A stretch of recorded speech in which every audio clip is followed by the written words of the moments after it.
Sejam bem-vindos para mais um vídeo e para mais uma apresentação de um livro, e hoje vamos falar sobre a Ucrânia e sobre um livro escrito por um escritor e doutor em ciências sociais francês do nome de Lucien Serris, e especialista, portanto, sobre o conflito da Ucrânia. Este autor que escreveu este livro que eu tenho aqui ao meu lado, portanto, que eu passo a mostrar, que tem como título Ucrânia, a Guerra Híbrida da OTAN, que é um livro que é a segunda edição, portanto, já teve uma primeira edição, e este livro é a segunda edição, pela editora Culture et Racines, Cultura e Raízes, escrito em junho de 2022, portanto foi logo a seguir ao início do conflito, o ano passado, porque foi uma segunda edição, que este livro tinha tido a sua primeira edição na altura, quando se deu a chamada Revolução Maidan, ou a chamada Revolução do Euromaidan, que vamos ver isso tudo, e este autor, juntamente com a editora, resolveram fazer a segunda edição deste livro, derivada a todos os acontecimentos de julho de 2022, digamos assim, quando começou o conflito, que foi em fevereiro de 2022, e então resolveram fazer esta segunda edição. Mas antes de irmos ao livro e vermos quem é Lucien Serris, que é o autor do livro, quero apenas aqui frisar alguns pontos. O primeiro ponto, o direito à informação. Mais uma vez eu lembro que este canal é um canal que apresenta livros, é um canal de conhecimento, de cultura, que abrange várias áreas, como a literatura, a ciência política e por aí fora, a história e por aí fora, e não é um canal para tomar partido, seja do que for, ou fazer política. É um canal apenas para divulgar o conhecimento e muitas vezes para divulgar certos conhecimentos que muitas vezes nós não temos e também não vemos na comunicação social. E ao abrigo do artigo 37 da Constituição da República, tudo o que vai ser dito neste vídeo corresponde ao livro de Lucien Serris, Ucrânia, a Guerra Híbrida da OTAN. A informação não é minha, as opiniões não são minhas, apenas é da autoria de Lucien Serris, pelo qual o canal Ocidente Neri faz a apresentação do livro, pela qual nós iremos respeitar, digamos assim, as normas da plataforma YouTube, não é? E vamos tentar aqui dar uma informação neutra. Ou seja, o que é que eu quero dizer com isso? Vamos tentar mostrar os dois lados do conflito, meus amigos. E, fazendo este apelo ao direito à informação, que está no artigo 37 da Constituição da República Portuguesa, todo cidadão, neste caso o cidadão português, tem direito à informação, tem direito a ser informado, tem direito a informar e tem direito a procurar informação.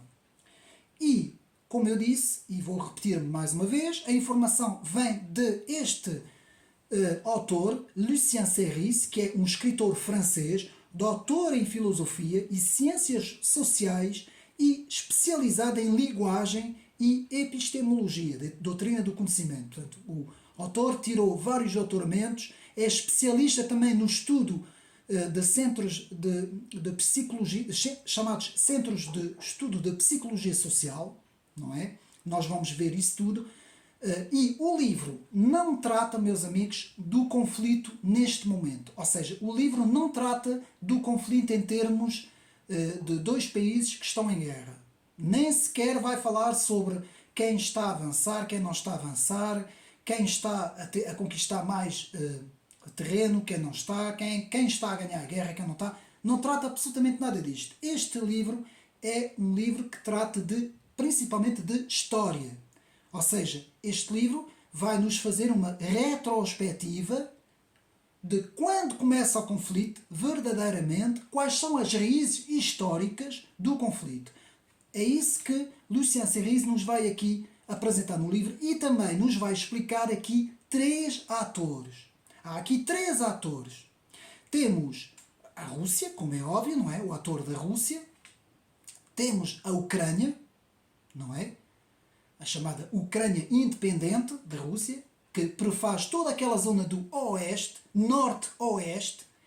E temos um terceiro ator, que é sobretudo sobre este ator que este livro também fala, que é a chamada potência atlantista, a aliança atlantista, que nós vamos ver tudo isso segundo as ideias do autor Lucien Cerise. Então, depois de ter feito essa pequena introdução, nós vamos aqui ver alguns pontos. Vamos focar a informação neutra e correta, segundo Lucien Cerise. Ou seja, vamos focar os dois lados da história e não apenas um. Vamos ver a importância de dois nacionalismos que estão em confronto, o nacionalismo russo e o nacionalismo ucraniano. E eu aqui quero dizer aqui apenas o seguinte, porque eu sei que muita gente vai ver este vídeo e aquilo que eu quero dizer, e o autor também pensa o mesmo. É o seguinte, isso pode até parecer um paradoxo e muita gente vai dizer que isto não é normal, mas eu vou dizer isso. Eu defendo tanto o nacionalismo ucraniano como o nacionalismo russo. E agora vão dizer que eu sou maluco? Não. Eu vou explicar porque é que eu estou a dizer isso. Porque tanto a Ucrânia tem direito à sua nacionalidade, à sua independência, ao seu país, como a Rússia também tem direito a defender a sua nação. E então podemos ter aqui, de forma válida, dois grupos, nacionalistas ucranianos e nacionalistas russos. Agora, o problema é que estes dois nacionalismos estão em confronto, que é o conflito que está a ocorrer na Ucrânia. Mas nós temos que ver que nesta história, eu apoio as ideias de Lucien Cerise e aqui o terceiro ator, que é a Aliança Euro-Atlantista, é precisamente esta Aliança Euro-Atlantista que eu não apoio, meus amigos. A imagem do autor, portanto, e eu aqui estou em consonância com Lucien Cerise e vamos falar porque é que eu estou a dizer isso. Pode parecer um paradoxo apoiar o nacionalismo ucraniano, ao mesmo tempo apoiar o nacionalismo russo, mas não apoiar esta visão euro-atlantista. E nós vamos ver porquê. Então, vamos ter então essa descrição desta visão euro-atlantista, ou seja, desta visão progressista e globalista dos euro-atlantistas, e a extrema-esquerda. Vamos ver a implicação que a extrema-esquerda política, porque isto é um canal que fala muito dentro da história das ideias políticas, e vamos ver as implicações da extrema-esquerda nesta aliança euro-atlantista.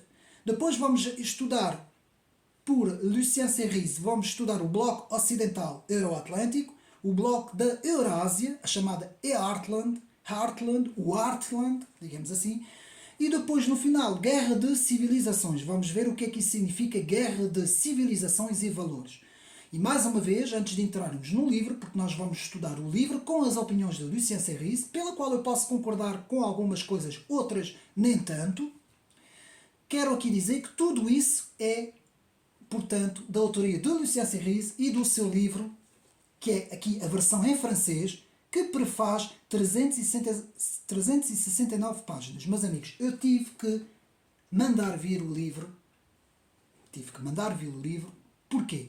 Porque aqui em Portugal, nós quando procuramos alguma coisa sobre o conflito da Ucrânia, que seja em português, nós praticamente só encontramos livros, autênticos livros de defesa, digamos assim, desta visão euroatlântica, que acaba por ser a defesa da Ucrânia, não é? Como nós vamos ver. E nós não conseguimos encontrar um livro que possa nos apresentar os dois lados, porque este canal aqui, eu aqui não quero defender, porque eu já sei que isto vai dar polémica, e eu aqui não quero defender lado nenhum. Não quero defender o lado do Putin, meus amigos, porque eu também nada tenho a ver com a Rússia, não conheço a Rússia como país, não sou muito apreciador e nunca fui, principalmente quando a Rússia era União Soviética, não é? E estava debaixo do poder comunista da União Soviética, mas nunca fui muito apreciador das políticas do Putin, por ser um pouco mais autoritário. mas também não sou mesmo nada apoiante também das políticas, digamos assim, do líder, neste momento do líder, que é o Zelensky, não é? Da Ucrânia, também não, ou seja, nem de um lado nem do outro, e muito menos nos interesses económicos que existem por trás com as chamadas grandes potências e com este eixo, digamos assim, que é o eixo Euro-Atlântico, que eu vou explicar isto tudo, meus amigos. A imagem do autor Lucien Serrise. Portanto, isto aqui, este canal não vai defender absolutamente ninguém. Vamos aqui falar dos factos e como deve ser analisado o conflito. E o livro começa precisamente com isso. Meus amigos, quando nós estudamos a raiz de um conflito e porquê que o conflito acontece, primeiro é estudar a sua, digamos assim, a sua raiz histórica. Onde é que começa o conflito? E Lucien Serrise nos diz que o conflito não começa em fevereiro de 2022 com aquilo que toda a comunicação social chama invasão, que a Rússia chama de operação especial.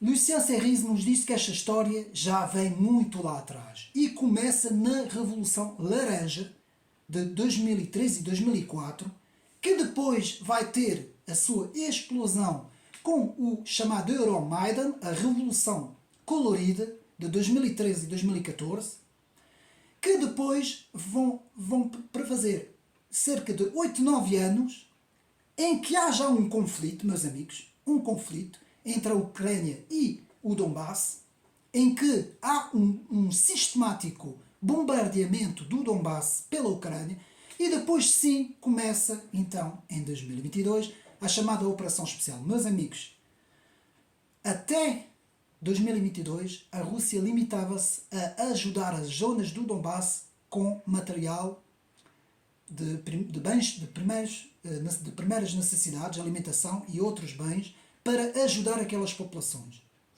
A partir de 2022 é que se dá uma operação desencadeada pela Rússia.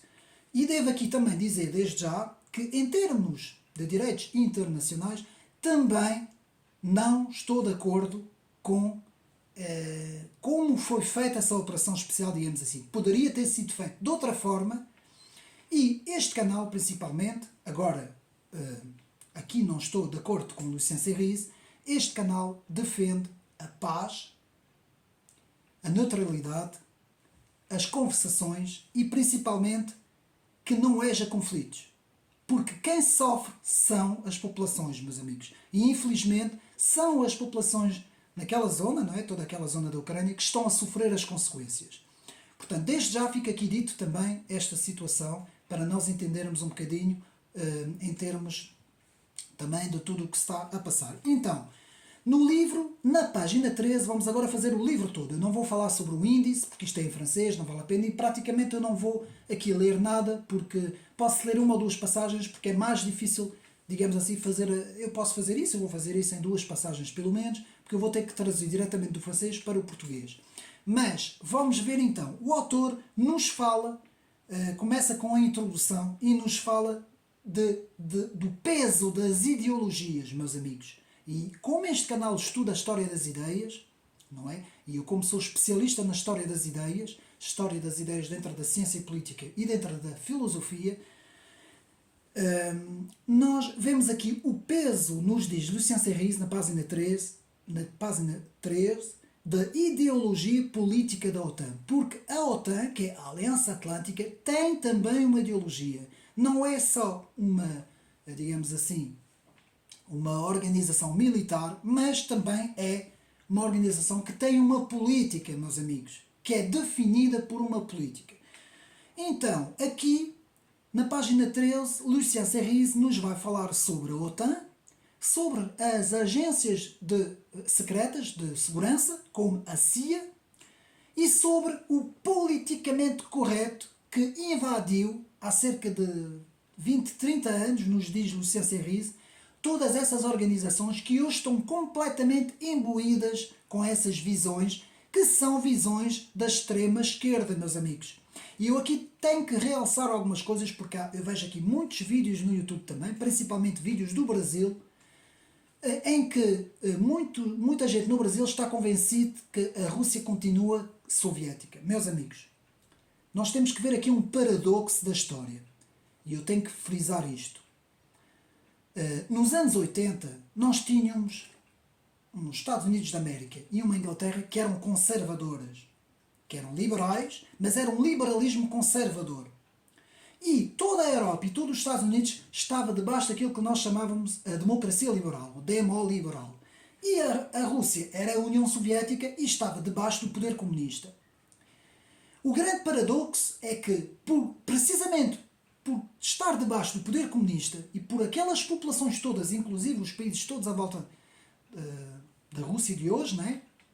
Que eram os antigos países da União Soviética, por ter passado por essa ideologia comunista, é que o leste pensa completamente diferente do oeste. E mesmo se nós formos à Polónia, à Hungria, vemos o que é que eu estou a dizer. Enquanto que na Europa foi o contrário. O liberalismo e o capitalismo na Europa abriu caminho, portanto isso a partir dos anos 70, 80, 90, principalmente em 68, quando se dá, portanto, o maio de 68 em França e as primeiras revoluções dos campos americanos, abriu caminho para depois, no século XXI, a extrema-esquerda tomar completamente conta, que é isso que aconteceu, do mundo ocidental. Então, este eixo euroatlântico que nós temos hoje é um paradoxo da história, já não é conservador, é completamente, digamos assim, progressista, completamente wokista, completamente debaixo da extrema-esquerda. Enquanto que na Rússia foi o contrário. Com a subida do Putin, a Rússia começou a ficar muito mais conservadora. Ou seja, na Rússia ainda os povos são muito conservadores, estão muito ligados à Igreja Ortodoxa, estão muito ligados à ideia de família tradicional, não é? Tanto que o Putin, como sabemos, é um fiel defensor da família tradicional, do casamento entre pessoas, não é?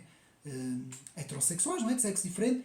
Portanto, e a visão é completamente diferente. É uma visão que se opõe à visão euroatlantista, que esta visão mudou. E, meus amigos, se isto fosse nos anos 80, com Ronald Reagan ou com a Thatcher, ou se fosse até com o Donald Trump, em 2020, eu creio que este conflito não teria acontecido. Portanto, isto é uma ideia minha, o autor não fala sobre isso, eu creio que isto não teria acontecido. Isto acontece porque houve uma radicalização também do poder euroatlântico e que a Ucrânia é justamente o posto avançado, digamos assim, desta radicalização da extrema-esquerda. E nós vamos continuar aqui. O autor nos fala, sempre nas informações do autor de Lucien Serris, nos fala de financiamentos de algumas agências de segurança americanas, de eventos. Eu vou aqui evitar alguns nomes no canal para não haver problemas, de eventos da extrema-esquerda, não é? Eventos wokistas, digamos assim, da extrema-esquerda. E na página 14, Lucien Serris, e vai falar isso um pouco ao longo do livro, nos fala também de um estranho paradoxo entre uma junção de uma extrema-direita ucraniana nacionalista, aquilo que eu falei no início do vídeo, com a extrema-esquerda. Um estranho paradoxo desses dois eixos, extrema-esquerda e extrema-direita, unidos contra um conservadorismo russo. Portanto, é isso que Lucien Serris nos fala. E na página 14 do livro podemos ver: o conservadorismo é um obstáculo para a ideologia euroatlântica. Página 14. E porquê o título Guerra Híbrida? É que o autor nos fala na palavra híbrida, que quer dizer vários elementos. Ou seja, a guerra híbrida da OTAN tem elementos diferentes na sua composição, como eu acabei de dizer. Ou seja, várias forças que normalmente deveriam ser forças que não se, contrárias, digamos assim, não é? Uma extrema-esquerda e uma extrema-direita, e elas neste momento estão juntas.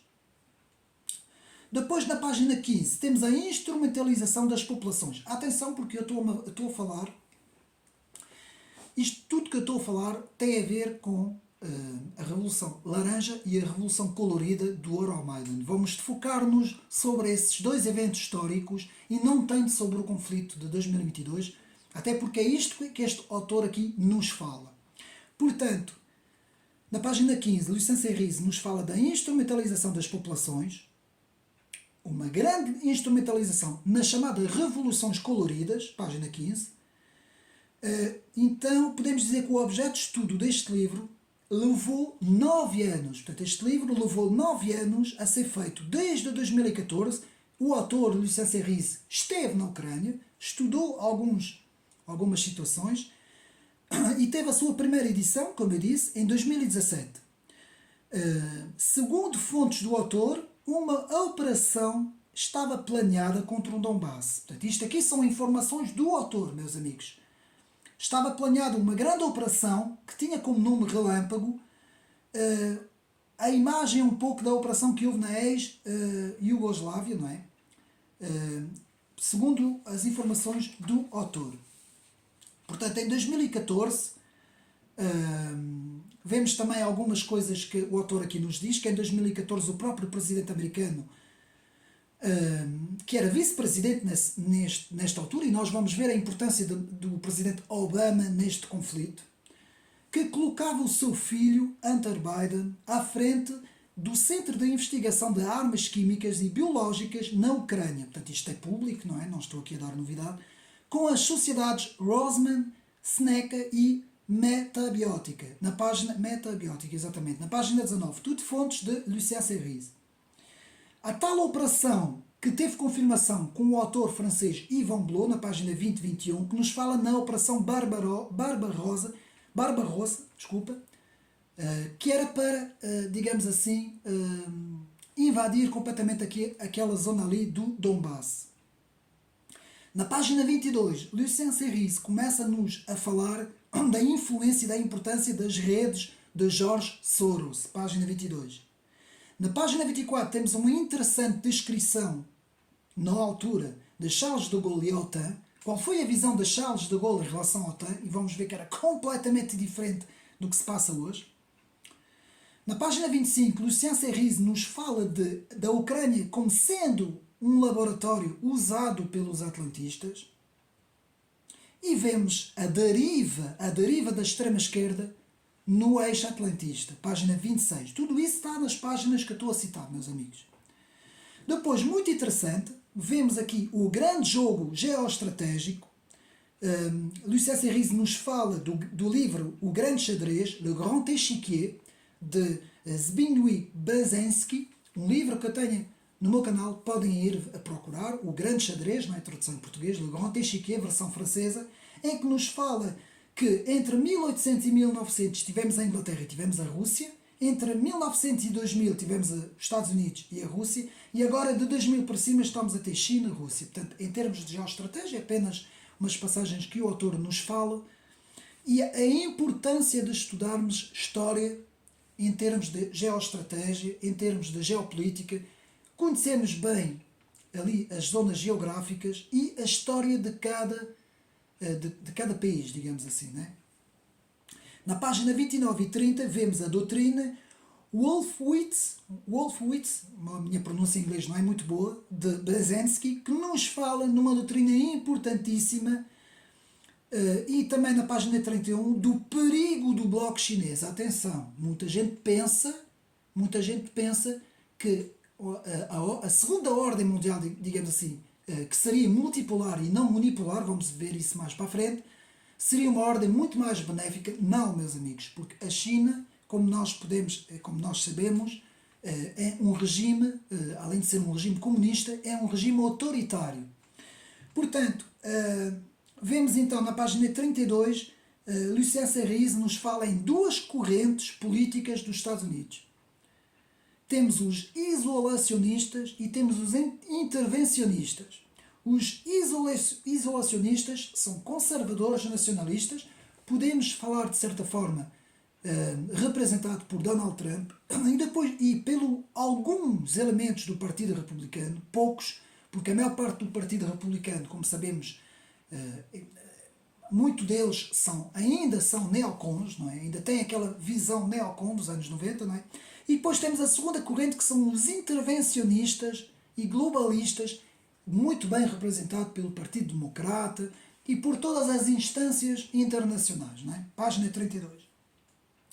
Temos depois, o autor nos fala na página 33 da importância do NED, National Endowment for Democracy, criado pelo governo americano em 1983, e também com a CIA, não é? Na página 33. E depois então chegamos às revoluções coloridas. Meus amigos, para entender o conflito da Ucrânia, nós temos que perceber o que é revoluções coloridas. Portanto, a chamada Revolução Arco-Íris, meus amigos, promovido por entidades governamentais e think tanks, fundações, ONGs, tudo isso financiado com o objetivo de quebrar governos que não estão alinhados com o eixo euroatlantista. Muitas vezes são grandes financeiros que financiam essas revoluções coloridas, como George Soros e por aí fora. Vocês isto não vão ouvir na comunicação social. Página, portanto, 34. Depois temos página 34 e 35, temos o Euromaidan. O autor vai nos fazer a descrição do que é o Euromaidan, que foi ali naquela praça, não é? Na Ucrânia, em Kiev, chamada, o próprio nome da praça é o Maidan, e que, segundo o autor, seria Código Primavera, teria como nome de código Primavera. É muito interessante porque vemos como todos esses young leaders, não é? Ocidentais, falam muito na palavra primavera, não é? Primavera para eles é tudo nome de códigos, não é? Nós vemos, por exemplo, o presidente francês, o próprio presidente do Canadá, todos esses presidentes têm esta visão euroatlantista, digamos assim, de um mundo perfeito, um mundo construído segundo a visão progressista que eles têm. E depois aqui na página 34 vemos a importância de Saul Alinsky, que nasceu em 1909 e morreu em 1972, que era o mestre e mentor da própria Hillary Clinton. Hillary Clinton, outro elemento também desta ideologia euroatlantista, uma ideologia muitas vezes belicista, não é? Porque é uma ideologia que muitas vezes não procura paz, não é? E nós vemos aqui também, segundo as palavras de Lucien Serris, uma descrição de engenharia social. O que é a engenharia social? E isto é mesmo a área do autor Lucien Serris, em que nos fala em Gene Sharp, teórico do pensamento da Revolução Colorida, fundador do Instituto Albert Einstein, página 34, as fontes estão todas no livro, sobretudo sobre o livro From Dictatorship to Democracy, que é o livro do tal Gene Sharp. Depois vemos o milionário e especulador George Soros, húngaro-americano, com a sua principal ONG, Open Society, que teve um importante papel na Revolução de 2014 do Euromaidan, página 35. Uma das frases de George Soros teria sido: portanto, as palavras dele, instalei uma fundação na Ucrânia antes da Revolução de 2014 e agora ainda está lá e tem um importante papel. Página 35, podem ver aqui no livro. Que o nome desta fundação tem o nome de International Renaissance, que é Internacional Renascer, digamos assim, página 35. Depois temos em 2004, 2005, em termos de história, muita coisa que eu não sabia, meus amigos, temos a descrição da revolução chamada Revolução Laranja, 2004, 2005. Portanto, como eu disse, é impossível compreender o conflito de 2022 sem compreender a Revolução Laranja, e depois em 2013, 2014, a importância da Revolução Euromaidan. Depois temos, portanto, toda a história quando o presidente Viktor Yanukovych foi, portanto, posto, não é? Um dos principais objetivos dessa revolução era tirar aquele, digamos assim, chefe de Estado na Ucrânia e, portanto, substituí-lo por um chefe de governo, digamos assim, que tivesse completamente as mesmas ideias euroatlantistas, não é? Portanto, o que está por trás das revoluções coloridas, portanto, na página 37, os atlantistas, globalistas e a separação da Rússia da Alemanha. Meus amigos, aqui Lucien Serris nos explica a importância, e Zbigniew Brzezinski também fala nisso no seu livro, Le Grand Échiquier, a importância de dissociar a Rússia da Alemanha, fazer ali um corte completo naquela possível aliança, não é? Para fortalecer o poder euroatlântico, o poder globalista, digamos assim, não é? Então depois temos na ideologia colorida, que houve em vários países, atenção, não foi só ali na Ucrânia, temos algumas principais ONGs, o autor Lucian Serris nos fala, na Optor, na Sérvia, na POR, Ucrânia, e na Canvas, no mundo islâmico, que seria uma ONG do mundo islâmico. Depois vemos a ingerência da CIA nas revoluções coloridas, não vou falar disso tudo, isto está tudo aqui no livro, página 42. Depois temos em 1991, aqui o autor nos fala neste ponto importantíssimo para nós percebermos de história. Em 1991, em Moscou, houve uma proclamação da independência da Ucrânia. E isto, meus amigos, ninguém fala na comunicação social. Em 1991, na página 45. Hoje, invertem os factos. Estão a perceber, meus amigos? Portanto, nunca foi a intenção da Rússia ter aquela zona do oeste, norte-oeste, como uma zona pertencente à Rússia. Que é isso que nós temos que pôr na cabeça, porque muitas vezes ouvimos informação que a Rússia quer invadir Portugal e quer invadir a América. Ouvimos coisas na comunicação social que é baseada na emoção das pessoas. E nós temos que ser racionais. Não estou aqui a defender a Rússia, atenção. Temos é que ser racionais. Entender as coisas pela razão. Ler os livros, estudar a história, entender os atores. Se eu for a favor da Ucrânia, sim senhor, vou estudar a Ucrânia. Se eu quiser ver o que é que se passa com a Rússia, porque é que a Rússia coisa, vou estudar a Rússia. Não é chegar aqui e fazer um maniqueísmo da comunicação social. Tu és o bom, tu és o mau, e se tu falas como o mau, então és o mau, não podes ter a palavra, e só aqueles que falam sobre os bons é que podem ter a palavra. É isso que nós hoje temos na comunicação social, meus amigos, e não pode ser. Não pode ser, nós temos que continuar como eram feitas as análises nos anos 80, que lembro-me bem, não é? E 90, mais ou menos, já estava aí a mudar um pouco, mas as análises eram feitas e não havia as redes sociais, mas havia análises e havia vários, digamos assim, analistas e comentadores que cada um tinha a sua visão. Hoje não, hoje temos um pensamento único, e quem não pertence a este pensamento único, qualquer dia nem falar vai poder, não é? Então, temos na página 45, como eu disse, a CIA e a OTAN, que trabalham juntas, o autor fala disso tudo. Os três grandes influenciadores nos think tanks, o CFR, Council Foreign Relations, a Comissão Trilateral, em que tivemos o Brzezinski, David Rockefeller, que já faleceu, e o próprio Kissinger, na página 51, que foram grandes pensadores. Atenção, porque há algumas coisas que eles dizem que eu concordo também, não é?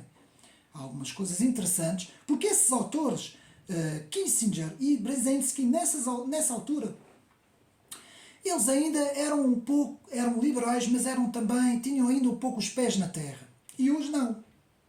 Hoje vemos que todas essas instituições americanas e europeias foram infiltrados pela extrema-esquerda, que é isso que nós temos que perceber, meus amigos. E o perigo está aí. Para mim, o perigo está aí. Então depois temos a descrição do que é a proxy war, o autor nos fala, guerra por procuração, não é? Que é a utilização de países, está escrito no livro, terceiros, para atingir objetivos e para não haver uma guerra direta com grandes potências, não é? O autor, página 52, nos fala sobre isso tudo, nos dá, portanto, o exemplo do Afeganistão. Depois temos a subversão de um regime de dentro para fora, que é a Revolução Colorida, vou repetir, subversão de um regime de dentro para fora, Revolução Colorida, que muitas vezes são técnicas utilizadas para depor chefes de Estado, governos, e muitas vezes o poder norte-atlântico tem utilizado essas técnicas, não é? Que acabam por ser técnicas muito bem representadas na guerra cultural, que o autor Lucian Serris nos fala, de António Gramsci, que eu falo muitas vezes no meu canal, portanto, um autor que nasceu em 1930, morreu em 1937, e que teria feito uma descrição de como se ganha uma guerra em termos de cultura. Aqui temos alguns institutos de pesquisa e controle de massas, por isso é que eu achei esse livro muito interessante, porque este autor aqui nos fala de muita coisa, por exemplo, como nós podemos ver no livro de Gustave Le Bon, não é? Psicologia das Massas, ou de Étienne de la Boétie, la servitude volontaire des peuples, a servidão voluntária, não é? Todos esses livros nos falam desse controle das massas por meio da comunicação social. E aqui vemos 5 grandes centros de pesquisa: o Congress for Cultural Freedom, Congress for Cultural Freedom, meus amigos vão me desculpar o meu inglês, não é? Porque eu sou francês, não é? Não é muito bom. The Atlantic Council, Rand Corporation, Hudson Institute e o Tavistock Institute. E depois, em termos de história, da primeira metade e segunda metade do século XX, a influência do Instituto de Pesquisa de Frankfurt e dos filósofos deste instituto. E também a influência de todos os filósofos da French Theory, não é? Da segunda metade do século XX, da pós-modernidade, que eu também tenho alguns vídeos, podem ver. Isto está tudo ligado, meus amigos. A ideologia que nós temos hoje na Europa e nos Estados Unidos, ideologia das elites. Não estou a falar dos povos. Os povos pensam de outra maneira. Estou a falar das elites. Toda essa ideologia, quando nós falamos com Emmanuel Macron, com Justin Trudeau, com Ursula von der Leyen, com o Joe Biden, toda essa gente, com o Klaus Schwab do Fórum Económico Mundial, toda essa gente, a ideologia dessa gente é a mesma. É uma ideologia praticamente da extrema esquerda. Estão a perceber? Portanto, eles estão muito mais próximos da extrema esquerda, uma extrema esquerda progressista, quase wokeista, digamos assim, do que, por exemplo, as ideias do Putin, que pode ser um autoritário, não digo o contrário, mas esse autor, esse chefe de Estado, Putin, por exemplo, como exemplo, não é? Está muito mais perto, por exemplo, de ideias conservadoras que eu tenho, do que toda essa elite euroatlântica. Estão a perceber aqui, para não fazer aqui deturpação, digamos assim, não é? Então, depois temos a desapropriação cultural pela comunicação de massa, página 56, e Lucien Cerise é professor e nos faz aqui uma descrição completa.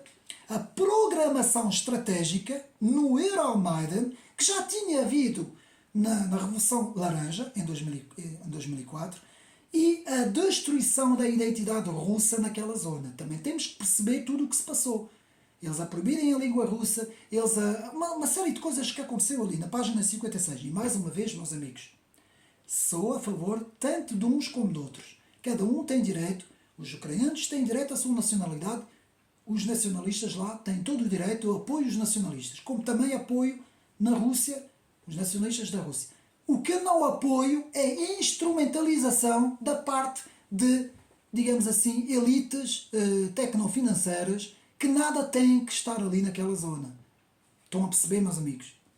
Não preciso de dizer mais nada. Portanto, a ideia central do texto, página 56, é a guerra híbrida da OTAN, que é o título do livro.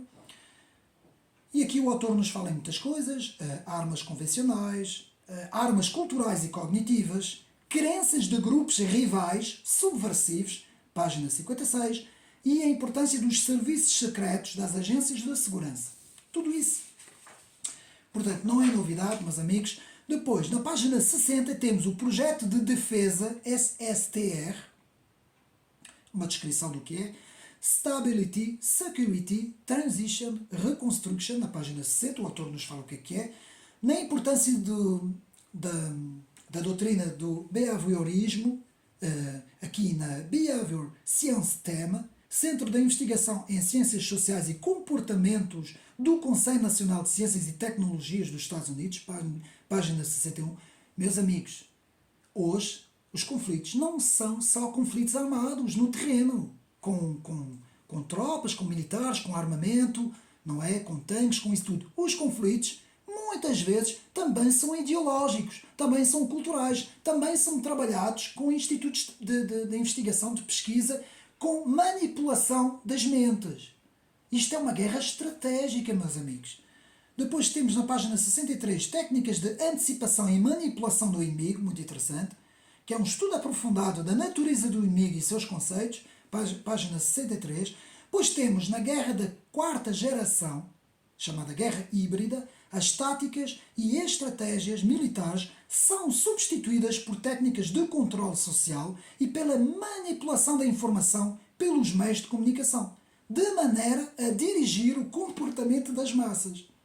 Portanto, os alvos são as multidões psicológicas e sociais e não os alvos militares, página 70. Ou seja, posso já dizer que, de certa forma, no mundo euroatlântico, isto é, na Europa e nos Estados Unidos, quem ganhou já, ganhou, não foi o conflito, foi quem ganhou em termos de comunicação, foi a própria comunicação social, pela sua engenharia social. Porque nós não vemos isso, por exemplo, nos países africanos não é assim. Por exemplo, na Ásia, na Índia, na Indochina, nesses países não é assim. Na própria China, claro, não é a Coreia do Norte, obviamente, esses não é de certeza. E na Rússia também não. Portanto, nós vemos, e um pouco também na América Latina também não é? E nós vemos uma posição muito curiosa do Presidente do Brasil, que sinceramente, meus amigos, não me vou pronunciar sobre essa questão, não é? Mas, para mim, tem muito a ver também com a posição do nosso Partido Comunista aqui em Portugal, que ainda vivem muito nos anos 80. E nós temos que perceber que a história das ideias tem uma evolução. Por exemplo, o que era conservador hoje pode ser progressista. O que era da direita hoje pode ser de esquerda. Estão a ver que as coisas avançam, as coisas não são estáticas. Há 3 ou 4 séculos atrás o mundo era diferente.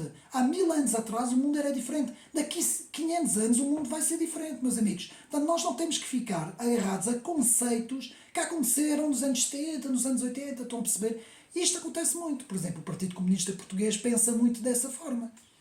Então, vamos agora ver na página 73, a fabricação do inimigo pelas agências de segurança. Por exemplo, Lucien Serrise nos dá o exemplo do Estado Islâmico, nos dá o exemplo do próprio Trump, do Gaddafi, do Saddam, do Milosevic, do Yanukovych e a própria questão da Síria, não é? Como muitas vezes os inimigos são fabricados. Meus amigos, é verdade. Claro que existem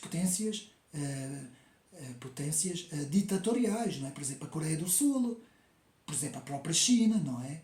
Quer dizer, por exemplo, na questão de Taiwan, a minha visão já é diferente, tá? Estão a perceber? A minha visão aí já é diferente, já é outro tipo de visão que eu tenho. Porquê? Porque aí eu sei do que é que se trata. Estão a perceber? Pronto, continuando. Um autor, James Warburg, isto está tudo no livro, eu não estou a sair fora do tema, não é? Porque o autor vai citando essas coisas todas. Portanto, na página 76, o autor nos fala de James Warburg, um importante banqueiro, nos anos 50, que disse: a submissão de todos os povos a um governo mundial ou será pela paz, minando todas as estruturas sociais e culturais, dando uma mudança completa nas estruturas sociais e culturais, ou pela guerra híbrida, revoluções coloridas.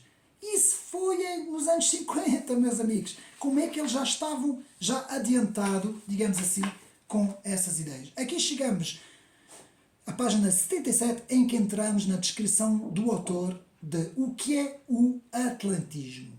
Portanto, o que é que o autor entende como o atlantismo? Que nós muitas vezes ouvimos essa palavra, não é?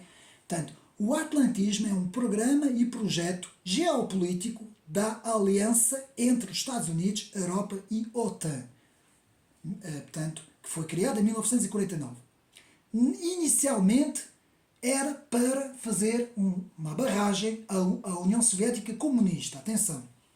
Criação de vastos lobbies de agentes pró-atlantistas nas academias, nas universidades, no pessoal político e no meio mediático e intelectual, principalmente no meio da comunicação social. Página 77.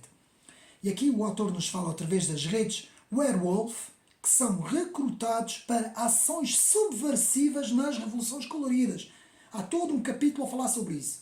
Página 78, em que temos a descrição de um livro muito interessante do intelectual francês também, que tem como título Enciclopédia da Informação e Serviços Secretos, escrita em 1997, de Jacques Beau, com D no fim, Jacques Beau. Portanto, eu vou escrever para os meus amigos que quiserem tirar apontamentos. Portanto, Jacques Beau, Enciclopédia da Informação e Serviços Secretos, que nos revela várias coisas, meus amigos. Importantíssimo esse livro, que Lucien Serrise cita muito também na obra.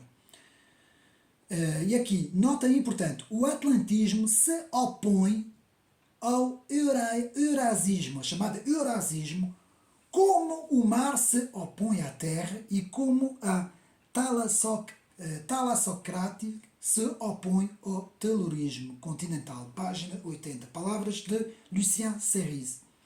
Depois aqui vemos as relações dos dois blocos. Um defende um poder unipolar, o bloco euro-atlântico, euro-americano, digamos assim, euro-atlântico.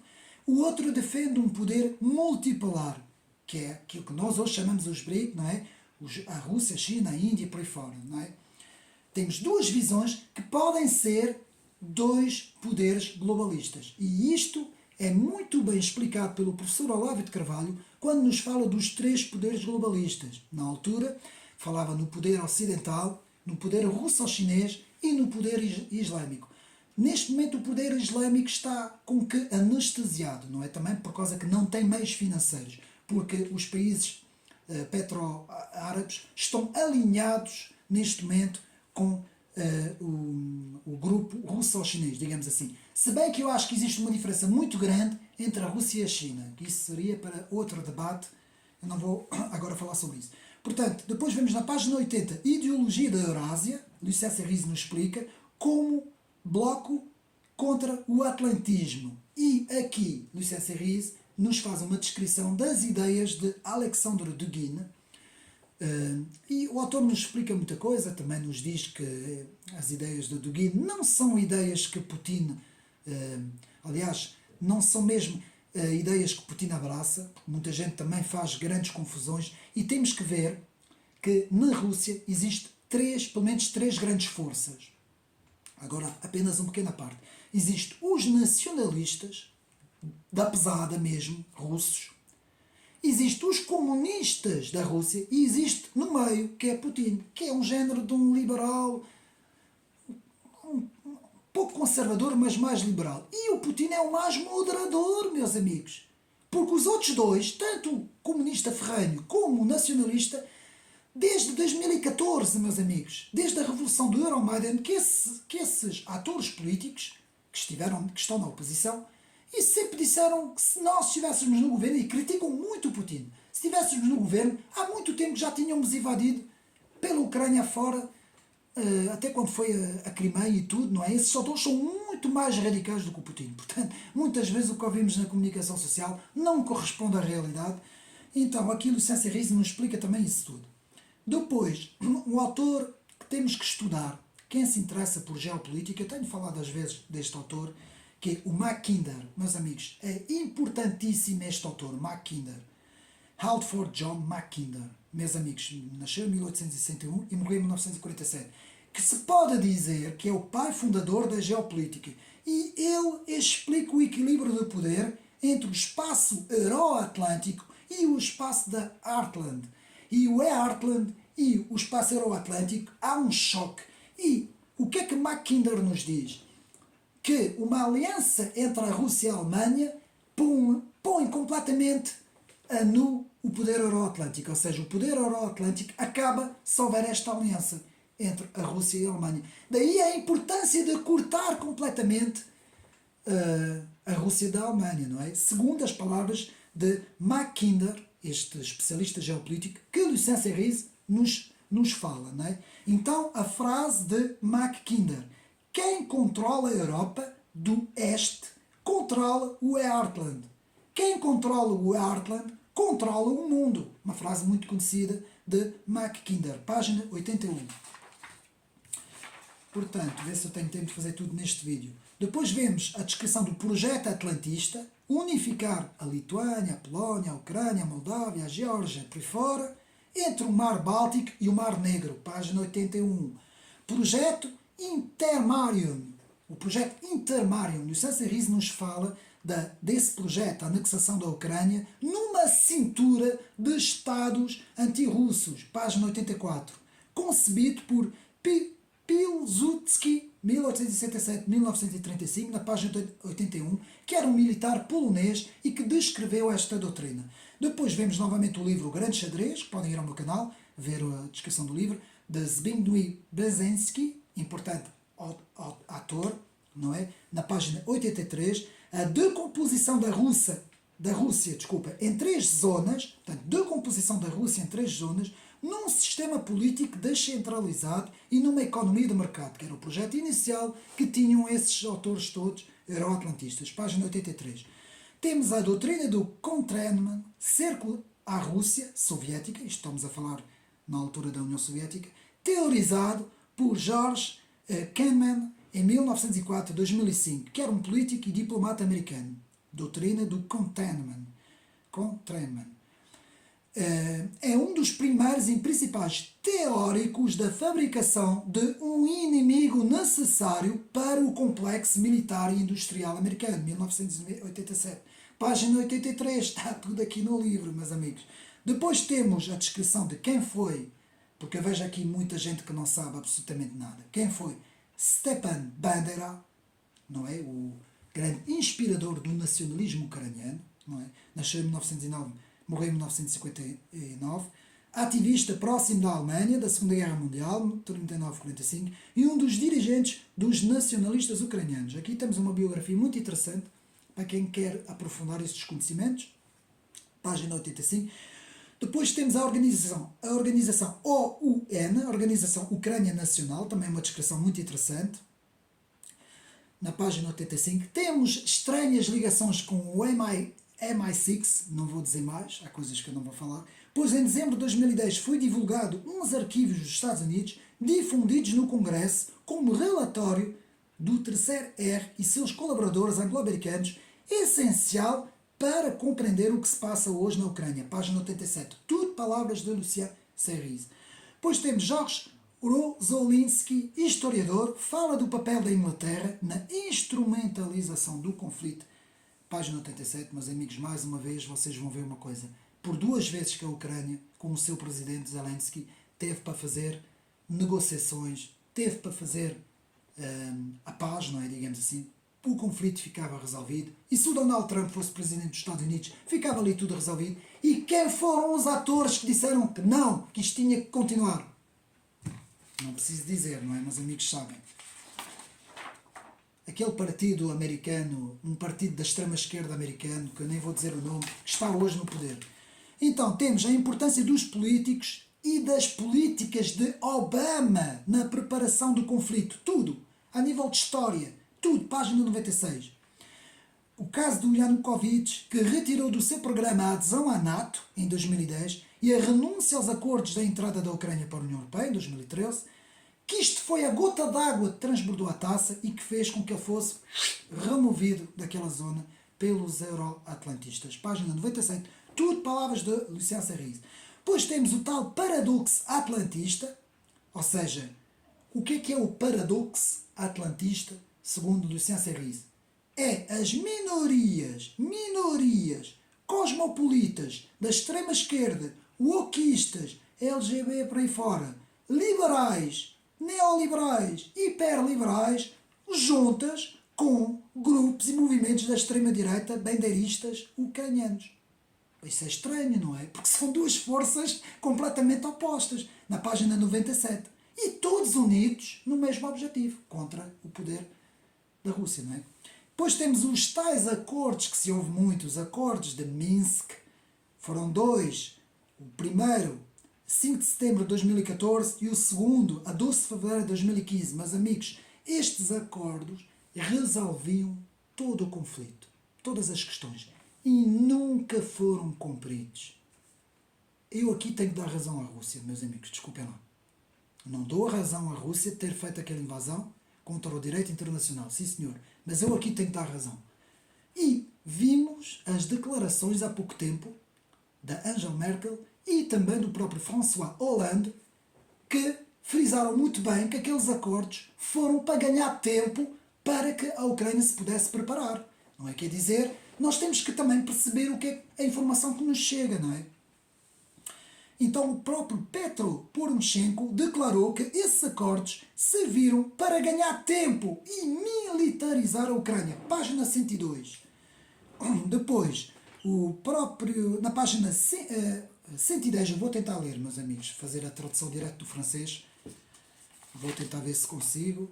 Portanto, bien que ce soit l'Ukraine, bem que seja a Ucrânia, que entretiennent des troupes paramilitaires, que, portanto, que tenham tropas paramilitares, affichent sur leur drapeau et uniforme des symboles partagés par le fascisme. Portanto, que ponham nas suas bandeiras e uniformes símbolos partilhados para o fascismo. Ou o próprio nazismo, não é? Como croix gammée, croix celtique, rune, portanto, cruzes célticas, cruzes, daquelas cruzes do nacionalsocialismo, não é? Bem que tudo isso apareça nas imagens, não é? C'est le régime Poutine qui est qualifié de fasciste. É o regime de Putin, segundo as palavras de Lucien Serris, que é considerado fascista. E depois nos diz, inversion accusatoire d'autant plus surprenante que le Parlement russe faisait voter en mars 2014 une loi pour lutter contre la réhabilitation du nazisme orchestré par l'OTAN. Eu vou traduzir isto tudo. En Europe de l'Est. Então, inversão acusatória datando de surpreendente no Parlamento russo, que fazia votar em 2014 uma lei para lutar contra o restabelecimento do nacionalsocialismo orquestrado pela OTAN na Europa do Oeste. Meus amigos, isto, portanto, são as fontes do próprio autor, não é? Digamos assim. Portanto, ou seja, o que é que se quer dizer com isso? Há uma instrumentalização, segundo o que Lucien Serris nos diz, muitas vezes, como também houve no Estado Islâmico, na Síria, no Iraque, há instrumentalização de grupos que muitas vezes não interessa o que os grupos pensam. Os grupos podem ser radicais disto ou radicais daquilo, não interessa. Muitas vezes as grandes potências instrumentalizam aqueles grupos para outros objetivos. E nós vemos paradoxos na história em que tivemos grupos, por exemplo, como o Estado Islâmico e vários outros grupos, que foram inimigos dos Estados Unidos numas alturas e foram amigos dos Estados Unidos noutras alturas. Portanto, nós vemos como há uma grande instrumentalização de todos esses grupos, não é? Ou seja, lá está, página 119, grupos fabricados. Exatamente. Deixe-me ver. 119, não é? Porque isto está em francês. E vemos aqui 3 grupos fabricados. O grupo islamista, o grupo da extrema-esquerda antifascista e o grupo da extrema-direita ucraniano. Ou seja, aquilo é exatamente isso que nos diz Lucien Serris. Agora está em francês, eu não vou estar a ler, mas é isso que Lucien Serris nos explica, que muitas vezes há uma instrumentalização das coisas. E muitas vezes quem faz essa instrumentalização nem sequer pensa daquela forma, não é? Então depois temos, muito interessante, a partir da página 120 por aí fora, vamos entrar no estudo da psicologia dos atores no terreno. E vemos aqui uma coisa que a Lucien Serris nos fala, que é o virtualismo. O que é o virtualismo? Portanto, o virtualismo, tendência política e geopolítica de comunicação mediática que substitui o real pela imposição de informação virtual. Página 121. E temos, por exemplo, John Mearsheimer, analista de várias técnicas de influência e de engenharia social. Página 122. Depois temos, se não tivesse havido, segundo Lucien Serris, se não tivesse havido o Euromaidan 2014 em Kiev, a Crimeia e o Donbass continuariam estáveis e na posse da Ucrânia, que teve sua independência, e a Rússia não tinha começado a sua operação especial. E se nós refletirmos, é realidade, não é? Tudo isso acontece porque há ali uma revolução colorida, há um golpe de Estado e há uma provocação que é feito à Rússia. As coisas podiam ser completamente diferentes, não é? Página 131. Depois aqui, o mundo virtual, segundo Lucien Serris, nos explica uma coisa interessante, que eu vou dar o exemplo, segundo as palavras de Lucien Serris, que nos diz 2 mais 2 igual a 5.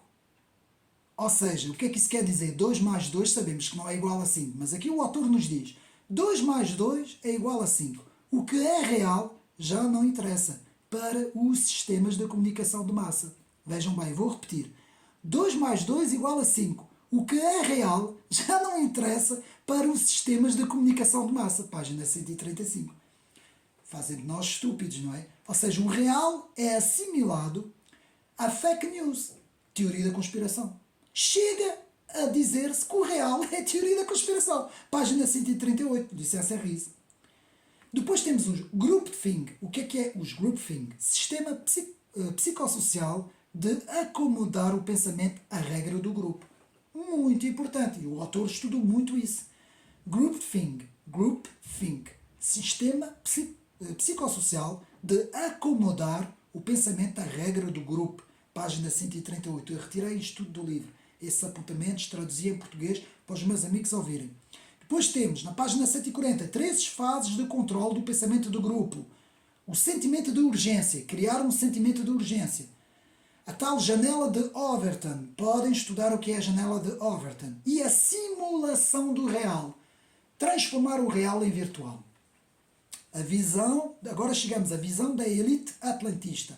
Página 142, elaboração de um pensamento único, portanto, elaboração de um pensamento único, erradicação de qualquer alternativa de pensamento. Erradicação de qualquer alternativa de pensamento. Página 142. Depois temos o autoritarismo euroatlantista.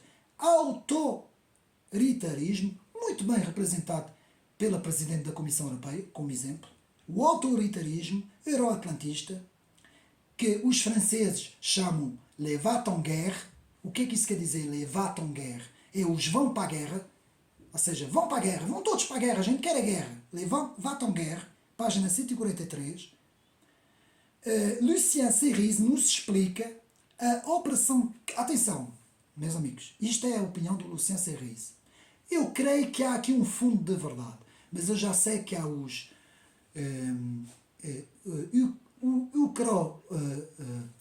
os defensores acérrimos da Ucrânia que vão dizer que não. Mas, meus amigos, Lucien Serris explica que a operação especial não é uma invasão. Página 144. Porquê que ele diz isso?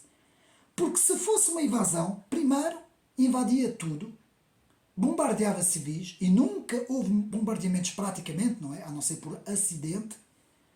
E se fosse, já teria invadido com milhares e milhares e milhões de soldados toda a Ucrânia. É apenas uma operação que visa destituir certos grupos naquela zona. Portanto, isto é a opinião de Lucien Serris, para depois não dizerem que eu estou aqui a defender A ou B, não é? Então, depois temos o projeto na internet, TechCamp, manipulação de perfis falsos, o autor nos fala aqui de muita coisa, na página 147, redes de destabilização nas revoluções coloridas, tudo isso ajudou também nas revoluções coloridas. Depois nos fala de a Realpolitik, de Donald Trump, chamada Realpolitik, contra a Virtualpolitik do Biden. Biden é Virtualpolitik, enquanto que Trump é o Realpolitik. Página 152. Muito interessante também esta comparação entre Biden e Trump. Depois temos a nova rota da sede, muito bem aqui a falar sobre as sanções. E Lucien Serris, com base em estudos analíticos, nos fala sobre a nova rota da sede, que destrói completamente as sanções da União Europeia. Portanto, o Banco Asiático de Investimentos para as Infraestruturas, o Yuan e o Rublo, em subida nas transações. O sistema SWIFT em queda e não teve, digamos assim, eficácia, enquanto que o dólar está em queda. Página 154. Eu não estou aqui a inventar nada, meus amigos, é tudo o que está a acontecer. Depois vemos os negócios do Hunter Biden, negócios pouco claros, eu não vou falar disso, porque eu não sei se isto pode ser aqui, pode haver penalização no canal. Página 158, mas o Lucien Serris fala nesses negócios todos. Depois fala na importância do oligarca Igor Kolomoisky, um dos mais importantes oligarcas, peça central na Ucrânia, de toda a história da Ucrânia, das revoluções coloridas. Foi também ele que abriu o caminho para o ator, aqui Lucien Serris nos fala do ator cómico Volodymyr Zelensky, e ao próprio Hunter Biden em negócios na Ucrânia. Meus amigos, isto está tudo aqui no livro, página 159. Depois temos a Valery Gontareva, Valery Gontareva, diretor do Banco Nacional da Ucrânia, que fala numa estranha submissão do ouro no banco. Também desconhecia isto, em 2014, na página 160. Depois da Revolução Colorida, muito estranho também essas coisas.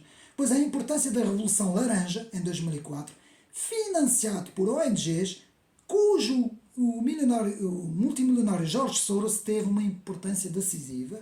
Depois vemos a CIA, a importância da CIA no governo atlantista, para a deposição do antigo presidente na Ucrânia, a influência de George Soros na Ucrânia com a Fundação Internacional Renaissance, já vimos isso, página 163.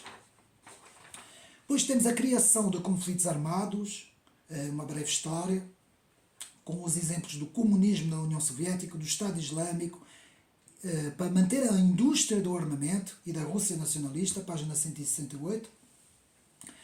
Temos a junção do Partido Democrata com os neocons republicanos, chamados Falcões de Nova Iorque. Temos aqui a doutrina de Carl Schmitt, que nos explica muito bem essa doutrina, apelidada de interação-ação, muito interessante, quem quiser estudar isso, portanto, também na página 179. As influências das sociedades secretas americanas, muito interessante aqui, na página 179-180, Skull and Bones, Bohemian Club, os Bang Brit, a própria maçonaria americana, tudo isso aqui no livro, não vou aqui estar a falar sobre isso.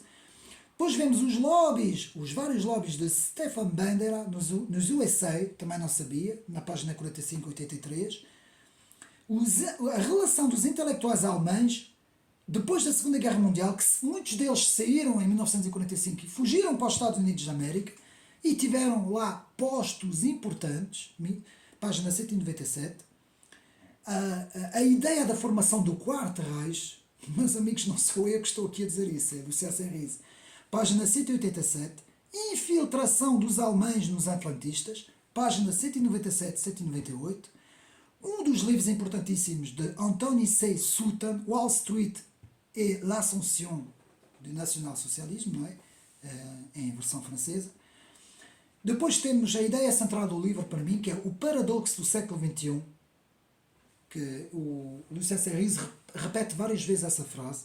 O paradoxo do século XXI, o comunismo soviético dos anos 80 virou conservador no século XXI, o capitalismo conservador deu lugar ao liberalismo progressista, woke, página 203, o paradoxo. Dois eixos opostos que viram completamente ao contrário. Lucien Serres, não sou eu que digo, portanto. Depois temos o grande reset contra o populismo da Eurásia, página 205. OTAN e União Europeia, os mesmos ideais, os mesmos princípios, a ideologia atlantista por trás das políticas migratórias da União Europeia, isso não vou falar, página 216. Os dois pilares da União Europeia, página 218, imigração e sociedades abertas. Depois temos a ideia da Pan-Europe, de Richard do Coudenhove Kalergi, ou Kalergi, não sei como é que se diz, não vou aqui falar sobre isso, que nasceu em 1894, morreu em 1972. Depois temos a ideia dos Estados Unidos da Europa, página 222 223. O chamado eurofascismo, muito interessante, o eurofascismo, página 224. Que aqui fala, Lucien Serres nos fala sobre a futura polícia da União Europeia, Eurogent Floor, palavras de Lucien Serres. O paradoxo da lei 2015 da União Europeia, que condena o comunismo no mesmo nível que o nazismo, mas que não fala nesse neoprogressismo wokeista do início do século XXI, página 232. Depois, mais uma vez, a mistura explosiva da extrema-esquerda e da extrema-direita na Ucrânia, página 233.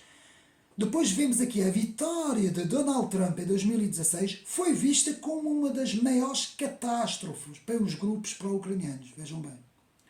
Depois temos aqui a VUCA World, VUCA, V-U-C-A World, Sociedade Liberal Libertária da Diversidade Inclusiva, página 243 da Lucien Serres, rejeição da sociedade conservadora, sociedade pro-Maidan, melting pot, derrubar o poder da Rússia. Depois temos já no fim do livro, Estudo da Sociedade Aberta, de George Soros, e aqui Lucien Serris nos fala que a ideia inicial de Karl Popper nos fala da sociedade aberta e dos seus inimigos, mas em relação ao poder nazi e ao poder comunista, nessa altura, nos anos 40, anos 50. Não tem nada a ver com uma sociedade hiper-esquerda, wokista, progressista, inclusiva, em que todos os valores são subvertidos, não é? Como é a ideia central de George Soros. Portanto, houve uma deturpação das ideias de Karl Popper para as ideias de George Soros, não é? Pegando nas ideias iniciais de Karl Popper. Depois, página 255, muito interessante, o Clube Bilderberg e a Ucrânia. Depois, ler aqui a página 257, que eu vou tentar ler mais uma vez, está em francês, mas eu vou tentar para os meus amigos, que é a segunda passagem que eu vou ler. Eu vou fazer diretamente a tradução em português, que é melhor. Portanto, em conta a presença do banco Rothschild e do financista George Soros, por um biais das suas fundações Open Society, na parinagem de uma movença extrema-esquerda, é surpreendente. De facto, este financiamento da esquerda pela direita liberal permite conservar discretamente o controle da oposição, definindo um fundo para recrutar alguns dirigentes e uma lista negra de temas que não se pode abordar diretamente. Hoje, o logiciel profundo da esquerda libertária e cosmopolita é inteiramente definida pela direita liberal. Vou repetir esta frase, até vou dizer em francês. Onde é que está? Aujourd'hui, le logiciel profond de la gauche libertaire cosmopolite est entièrement défini par la droite libérale cosmopolite. Hoje, o logiciel profundo da esquerda libertária cosmopolita é completamente, inteiramente definida pela direita liberal cosmopolita. O segundo, fornecendo dinheiro, permitindo a primeira de existir.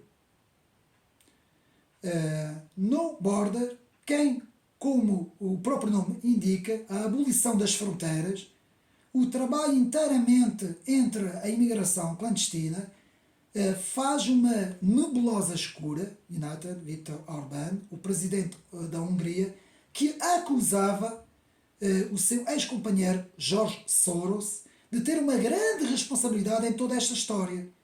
Meus amigos, está aqui. Está aqui.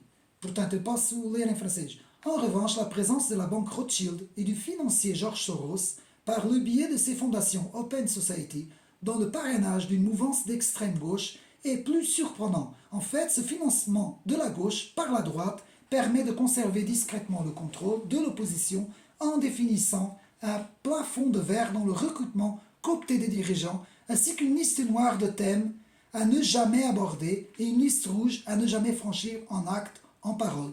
Aujourd'hui, le logiciel profond de la gauche libertaire cosmopolite est entièrement défini par la droite libérale. Hoje, o logiciel profundo da esquerda libertária cosmopolita é inteiramente definido pela direita liberal cosmopolita.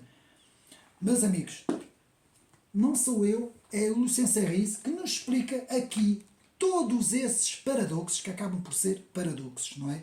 Então, muito interessante este relacionamento Rothschild-George Soros financiando a extrema-esquerda, não é? Depois temos os documentos DC Leaks, a revelação da ingerência de Soros, página 258, em vários países, a Fundação Open Rússia, financiado pelo oligarca que eu falei ainda há bocado, importante oligarca, e alguns membros desta ONG, o próprio Henry Kissinger e Jacob Rothschild, página 261. Depois a importância em 1972 da Lei Pleven, substituição da nação pela sociedade global, página 262. O Império Rothschild e a sociedade cosmopolita, aqui o autor fala de tudo, página 262.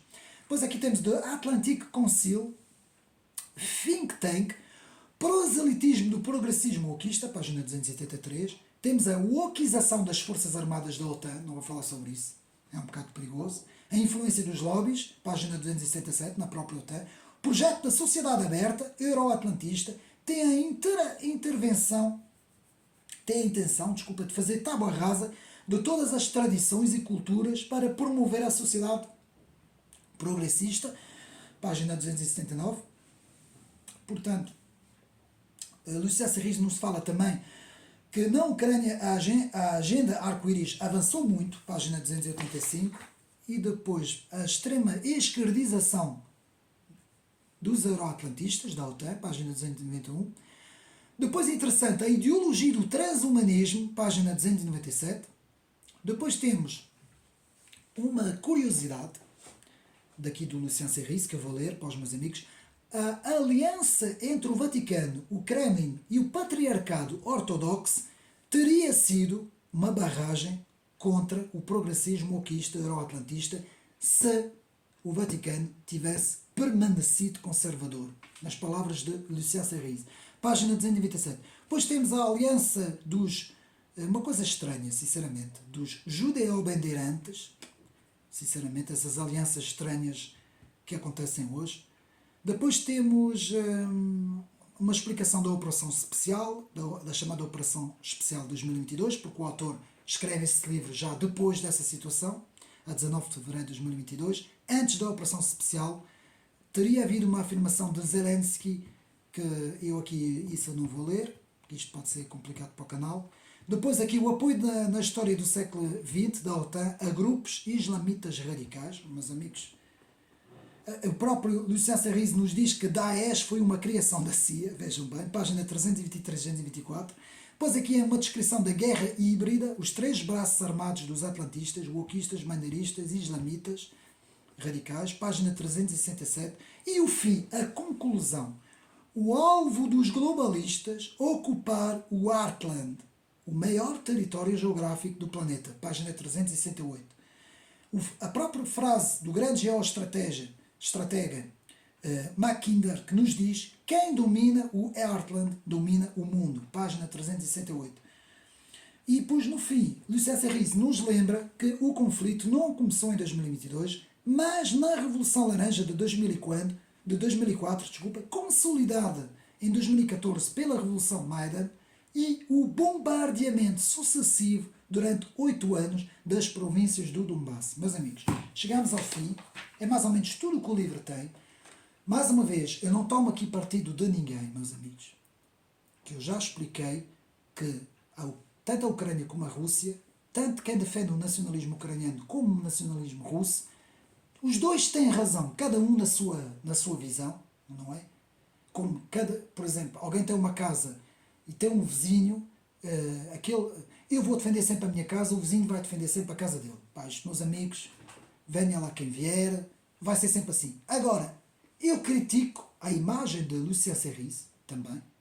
O que eu aqui critico é a ingerência globalista de uma elite euroatlantista que está-se a radicalizar cada vez mais na extrema-esquerda. Isso é que eu critico.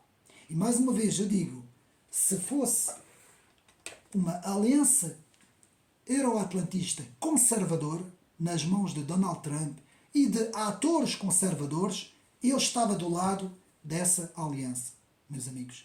Agora, não posso nunca apoiar políticas de extrema-esquerda, hiper-esquerda, wokistas e progressistas. Isso, meus amigos, como um conservador que eu sou, eu dou toda a razão aqui a Lucien Serris, não defendendo a visão autoritária também do Putin, para não pensarem aqui coisas, porque senão já sei como é que é, vão dizer que eu sou o defensor da Rússia e eu já não tenho paciência nas redes sociais para estar a explicar, que não tenho simpatia nenhuma, mais uma vez eu quero dizer isso, por políticas que venham da Rússia, não tenho. Não me aquece nem me arrefece, meus amigos. Simplesmente, meus amigos, eu sou conservador e prezo pelos valores da tradição, os valores da família, valores do cristianismo, que é isto que este canal aqui faz, valores de justiça. Sou contra a guerra, sou pacifista, sou a favor de uma zona neutra, que é isso que eu quero aqui falar. Para mim esse conflito era resolvido criando ali uma zona neutra. A zona do oeste, do norte, seria a Ucrânia, A zona do Donbass, eles querem, as próprias populações querem, permanecia, portanto, pelo autónomo, não é? Como elas foram proclamadas pelo próprio presidente russo. E fazia-se ali uma zona neutra, uma zona tampão neutra, em que ninguém pode avançar, e havia ali acordos, novos acordos, e vamos imaginar os acordos de Minsk 3 e 4, por exemplo, ou 3 ou 4, não interessa, para ser respeitados e para não haver ali ninguém querer avançar, ninguém querer ali, digamos assim, conquistar seja o que for. Pronto. Eu sou a favor disto, da manutenção da paz, da neutralidade, da justiça, para que os povos não sofram, para que os civis não sofram. E é assim que as coisas deviam ser, e eu acho que toda a gente concorda com isso. A não ser os maluquinhos que querem guerra, que há, infelizmente há, não é? E penso que está tudo dito. Penso que este autor é muito interessante, Lucien Serris, mais uma vez amostra este livro, tem cerca de quase 400 páginas. Infelizmente só há esta edição em francês, não é? Porque em Portugal não editam livros desses. Um outro autor muito interessante é Xavier Moreau, também francês, muito interessante, que tem um livro, a Ucrânia também, um livro de capa toda preta, não é? Que diz Ucrânia. E a nova esquerda francesa também, não é? Que são dois livros muito interessantes de Xavier Moreau, portanto, a ter em conta esses dois autores. E mais uma vez, espero que tenham gostado deste vídeo.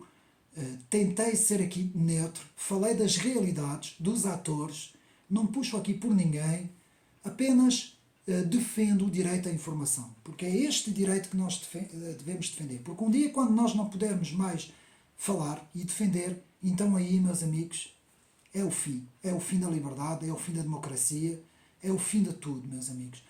Então, mais uma vez, despeço-me dos meus amigos, espero que tenham gostado mais deste vídeo, um abraço e até a próxima.